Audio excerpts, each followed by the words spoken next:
Bienvenue dans cette nouvelle vidéo qui se veut croustillante. J'ai eu lors de mes multiples déplacements dans les villages de l'Ouest à observer une toiture assez intrigante parce que celle-ci était à hauteur avec un sommet généralement muni de divers motifs et je me posais toujours la question de l'existence de cette toiture, pourquoi est-ce qu'elle est faite, quelle est sa symbolique, quel est l'historique derrière elle. C'est pourquoi j'ai eu à effectuer un déplacement du côté de Bafoussam, plus précisément dans le village d'Iembu, afin de rencontrer un patriarche, que dire, une bibliothèque vivante. Et pas que. Je vous précise déjà que pour cette interview, notre cher savant est quelqu'un de non-voyant. Et je ne vous laisse pas dire, il peut être non-voyant, mais la capacité de connaissance en fait qu'il peut contenir est tellement énorme. C'est pourquoi je t'invite à t'asseoir, à prendre un stylo, à prendre un bloc-notes, également à avoir des pop-corn, un thé, un café, afin de te maintenir éveillé, du moins jusqu'au bout de cette vidéo parce qu'elle se veut très, très édifiante.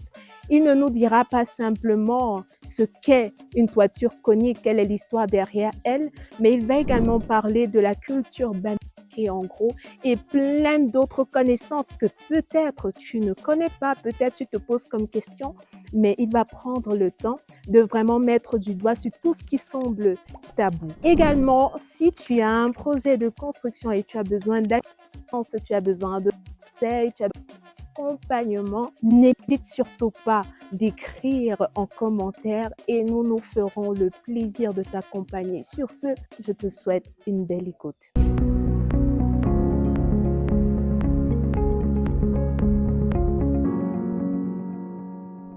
Donc, premièrement, je voudrais déjà que tu te présentes pour ceux qui ne te connaissent pas encore. Je me nomme Tiemzi Toukamchal, dit Tawembe Tankamtia. Oui, Tawembe Tankamtia, c'est le nom des sous-chefs du notable Bafoussam, sous-chef. Donc, les Tawembe sont généralement ceux qui ont fait le LACAM, les 9 semaines de LACAM comme le chef du village. Comment se font les constructions déjà à l'ouest ou dans les zones rurales? Et maintenant, elles sont constituées de quoi? Quelle est maintenant la fonction ou l'usage de chaque partie de la maison?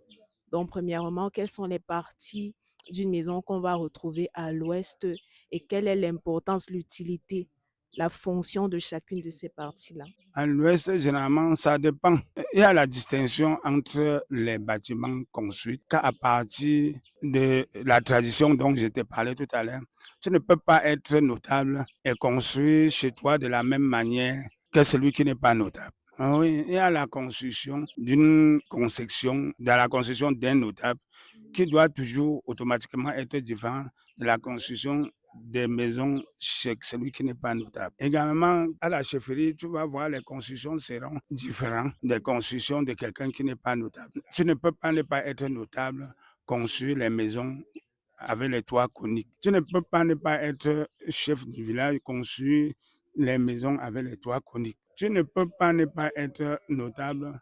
À l'entrée de chez toi, tu construis à ton entrée une maison auquel on doit passer obligatoirement dedans avant de se retrouver dans la concession. Généralement, chez nous, on appelle ça co. C'est-à-dire à l'entrée de chaque grande concession du notable, nous construisons ce qu'on appelle co. Le co, là, se construit de deux côtés, c'est-à-dire ça prend la route de deux côtés. Et en haut, pour tôler, on doit tôler toujours généralement à plusieurs toits, des toits coniques. Généralement, à l'ouest, on remarque des constructions avec les toitures en hauteur, à grande hauteur, et au bout des toitures, on voit généralement un motif là. Les motifs ne sont pas généralement pareils. Quand tu vas voir ce que tu as appelé les toitures coniques, il y a généralement plusieurs motifs au bout là-bas, au sommet. Donc, c'est quoi la symbolique de ces toitures-là déjà? Généralement, il y a plusieurs qualités de motifs, ou tu appelles ça motif. Bon, on accepte comme ça plusieurs On qualités. appelle ça comment alors, papa? Je vais voir, il y a d'autres, quand tu vois ces motifs que dont tu parles, se souder avec plusieurs sommets. Plusieurs sommets, c'est pour montrer cet exemple de toit conique là, pour montrer qu'on pouvait faire, que l'homme là est celui-là qui doit faire la maison là avec plusieurs toits coniques. C'est pour ça que pour la fermer, pour fermer le sommet, on fabrique ces motifs-là et en fabriquant, on montre que celui-là a la qualité de faire plusieurs toits coniques. Il peut faire plusieurs toits coniques, il peut construire plusieurs toits coniques dans sa concession. C'est ce motif, donc ça c'est une orientation de ce que celui-là peut faire. Tu vas voir même ailleurs d'autres motifs là. Ils sont faits en deux branches. Deux branches, c'est cet instrument qui sert pour la danse cachée. La danse cachée de Bamileke. C'est une danse cachée de Bamileke où quand on joue à cercle fermé. Or, quand tu vois ces motifs-là, le genre de motifs-là, ça veut dire que c'est comme ça chez celui-là qui a cette danse cachée. Il met ça sur le sommet de... D'accord, papa, merci beaucoup. Je prends cet exemple parce que juste derrière nous, là, je vois un toit conique. Je remarque également qu'il y a 4 bouts au sommet. Je vois 2 bouts avec des triangles là et 2 bouts où il n'y a que le fer qui pend vers le haut. Donc, je ne sais pas ce que ça signifie en fait pour quelqu'un comme moi aussi qui ne comprend pas la signification. Qu'est-ce que ça veut dire? C'est pour montrer que le notable dont nous sommes ici, là, devant sa cour, peut construire la maison, ce genre de maison avec plusieurs toits coniques, et, ou bien construire même une maison en formant plusieurs toits coniques. Parce que quand vous voyez les fers taillés, comme vous avez dit, c'est taillé à la forme d'une toiture conique. Je crois que si tu observes bien, ça serait ça. Donc, papa, je remarque également que le propriétaire n'a pas fini sa toiture. Il y a un petit bout de toiture, je sais pas, un pan qui n'est pas couvert de toiture. Et quand je regarde même très bien, je vois qu'il y a les bouts de toiture. Voilà même les tôles que je suis en train de voir de l'autre côté. Ça veut dire que la tôle ne manquait pas. Pourquoi est-ce que c'est resté non fermé de ce côté-là? Normalement, les toits, pareil. Quand on tôle, dès que le charpentier, avant de descendre, on fait un petit salga. Donc, il semblerait que le charpentier, pour descendre de cette toiture-là, on n'a pas prévu le salga. Avant qu'il laisse donc le vide là, le jour qu'il va venir finir la dernière tôle là, on va faire le salga là. Donc, ça veut dire que c'est au successeur de le faire. Oui, le responsable de la concession. Ok. Et papa, quand tu parles de salka, il y a des personnes qui ne comprennent pas vraiment. Il s'agit de quoi? Le salga, faire manger les gens, faire boire, non? Ok, donc c'est le mangement là.